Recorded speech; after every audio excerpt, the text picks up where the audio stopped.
I give you the same instructions that are our family's standing instructions. We'll begin, if there's a shooting, immediately stop and drop. Lay flat on the ground. Determine if there are bullets flying. If there are, figure out where the shooters are. Stay low, even crawl to a better protected place if you can do so without exposing yourself to the shooters and drawing their fire. If you're caught, exposed in the open, and moving will draw the terrorist fire, lay still and play dead. Terrorists do not generally waste ammunition shooting people they think are already dead. Okay? Remember, it's critical. Terrorists work in pairs, sometimes trios. Okay? They want to drive you into the ambush. So just because the terrorist is killed doesn't mean it's all clear. Do not move until you are told to do so by security personnel you are sure are real police, not terrorists in disguise. Then move away quickly in the direction the police instruct. There remains grave danger, and call home ASAP. Now, let's look at bombings. When a bomb detonates, the sound is deafening. An enormous shockwave sends out a crushing concussion. Windows shatter, sending glass in all directions. There's fire and a rising column of smoke. You literally feel the ground shake. Then there's an eerie period of seemingly long seconds of silence before the screams and the sirens start. Again, our family standing instructions in a bombing: if you're close but not in the immediate area, stop. Immediately call home and then leave the area. Now, if you are in the immediate area of the explosion, stop and drop. If you can, do so away from store windows or other large sheets of glass that can shatter and become instant shrapnel when the second or even the third bomb is detonated. The bombers work 2-3 bombs at a time. Okay? Cover your loved ones with your body. Cover your head with whatever you may have with you, your handbag, your briefcase, your backpack. It's not going to stop shrapnel, metal shrapnel, from another bomb, but it will stop flying glass. Okay? Remain covered up until the first responders arrive. Okay? If you only have yourself to look after and you're sure you're not injured, try to shake off the shock of the blast and of the hellish scene in which you find yourself. Decide whether to remain in your drop, duck, and cover position or to move and use your basic first aid skills to try and save the lives of the wounded, who, if not given immediate attention, will not survive until the EMTs arrive. Shirts make life-saving tourniquets and pressure bandages under these crisis circumstances.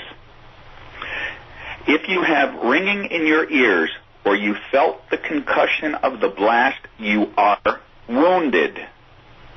You may also have more visible harm. There is no way you can tell the extent of your injuries.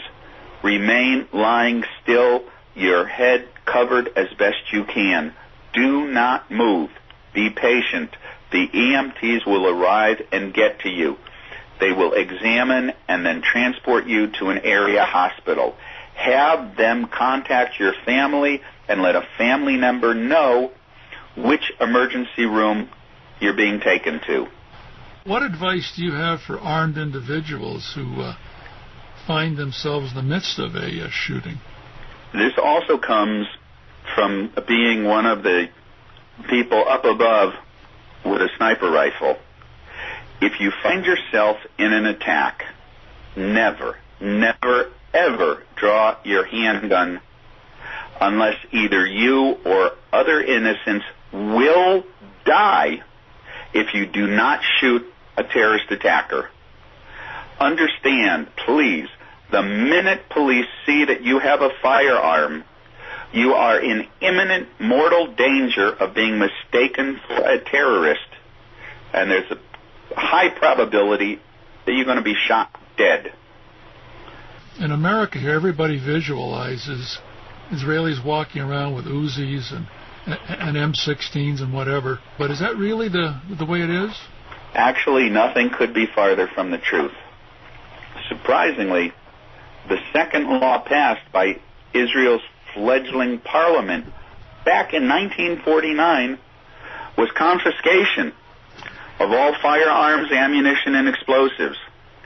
Since then, possession of a firearm results in a 7-year jail sentence unless you have a government-issued permit.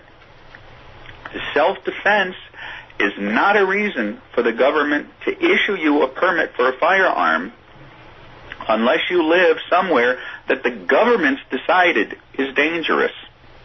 Jerusalem, except for a few streets, is not considered a dangerous place. You can't get a firearm permit. Okay?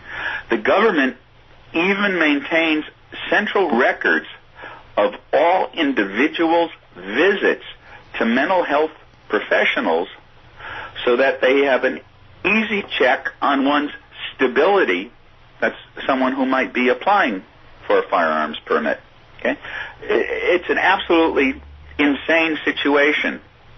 The Ministry of the Interior, the government agency that licensed civilian gun ownership, is against civilian ownership of firearms, while the country's top law enforcement officials repeatedly ask all licensed gun owners to carry 24/7, admitting that the police can't be everywhere all the time. You know, Howard, there's an old saying about we Jews are our own worst enemies. This sounds like a good example of this situation in practice. Any last advice for listeners concerning this whole situation about surviving terrorism? Yes. All family members should carry a cellular telephone and never leave home without it. You have to call home within the first 2 minutes of a terrorist attack. That's before the cell phone networks crash. Okay. Knowing a loved one was in the area where an attack has happened and not hearing from them that they're okay is a nightmare you don't want to have. Well said.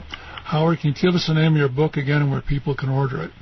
My book is Living with Terrorism, Survival Lessons from the Streets of Jerusalem. It's available from Paladin Press, and their website is www.paladin-press.com. Very good. Howard, thank you for being with us today. This has been Talkin to America. Our guest, Howard Linett. I've been your host, Aaron Zellman. And remember, if you won't defend your rights, don't complain when you lose them. Opinions expressed on this program do not necessarily reflect those of JPFO.org or its members. Talkin to America is a production of JPFO.org.